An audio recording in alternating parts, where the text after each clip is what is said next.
ನಮಸ್ಕಾರ ವೀಕ್ಷಕರೇ, ಮಿಸ್ ಕನ್ನಡತಿ ನ್ಯೂಸ್ ಚಾನೆಲ್ಗೆ ಸ್ವಾಗತ. ಗ್ಯಾರಂಟಿ ಸ್ಕೀಮ್ ಲಾಭ ಪಡೆಯಲು ವೋಟರ್ ಐಡಿ ಕಡ್ಡಾಯ ಅಂದ ಡಿಕೆ ಶಿವಕುಮಾರ್. ರಾಜ್ಯದಲ್ಲಿ ಮತ ಹಕ್ಕು ಹೊಂದದವರಿಗೆ ಮಾತ್ರ ಗ್ಯಾರಂಟಿ ಸ್ಕೀಮ್ ಸಿಗುವುದು.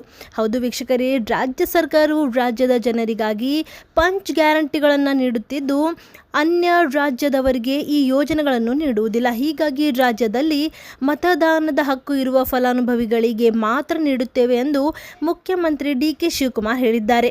ಆ ಮೂಲಕ ಗೃಹಲಕ್ಷ್ಮಿ, ಗೃಹಜ್ಯೋತಿ, ಶಕ್ತಿ ಯೋಜನೆ ಸೇರಿದಂತೆ ಗ್ಯಾರಂಟಿ ಯೋಜನೆಗಳಿಗೆ ಮತದಾರರ ಗುರುತಿನ ಚೀಟಿ ಕಡ್ಡಾಯ ಮಾಡುವ ಸುಳಿವು ನೀಡಿದ್ದಾರೆ. ಜೊತೆಗೆ ಮತದಾರರ ಪಟ್ಟಿಯ ತೀವ್ರ ಪರಿಷ್ಕರಣೆ ವೇಳೆ ಮತದಾರರ ಪಟ್ಟಿಯಿಂದ ಹೆಸರು ರದ್ದಾಗದಂತೆ ಉಳಿಸಿಕೊಳ್ಳುವುದು ಫಲಾನುಭವಿಗಳಿಗೆ ಅನಿವಾರ್ಯ ಎಂಬಂತಾಗಿದೆ. ಇನ್ನು ಸುದ್ದಿಗಾರರ ಜೊತೆ ಮಾತನಾಡಿದ ಅವರು, ಸರ್ಕಾರವು ಕರ್ನಾಟಕದವರಿಗೆ ಗ್ಯಾರಂಟಿ ಯೋಜನೆಗಳನ್ನು ನೀಡುತ್ತಿದ್ದು ಅನ್ಯ ರಾಜ್ಯದವರಿಗೆ ನೀಡುವುದಿಲ್ಲ. ಉಚಿತ ವಿದ್ಯುತ್ತನ್ನು ನಮ್ಮ ರಾಜ್ಯದ ಮತದಾರರಿಗೆ ನೀಡಬೇಕೇ ಹೊರತು ಬೇರೆ ರಾಜ್ಯದವರಿಗೆ ಯಾಕೆ ಕೊಡಬೇಕು ಎಂದು ಪ್ರಶ್ನಿಸಿದ್ದಾರೆ.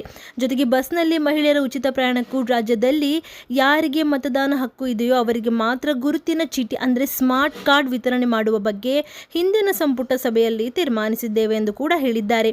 ನಮ್ಮ ಗ್ಯಾರಂಟಿ ನಿಲ್ಲಲ್ಲ, ಪ್ರೀತಿ ಮತ್ತು ಹೃದಯದಿಂದ ನಾವು ಗ್ಯಾರಂಟಿ ನೀಡುತ್ತಿದ್ದು ಅರ್ಹರಿಗೆ ಸಿಕ್ಕೇ ಸಿಗುತ್ತೆ.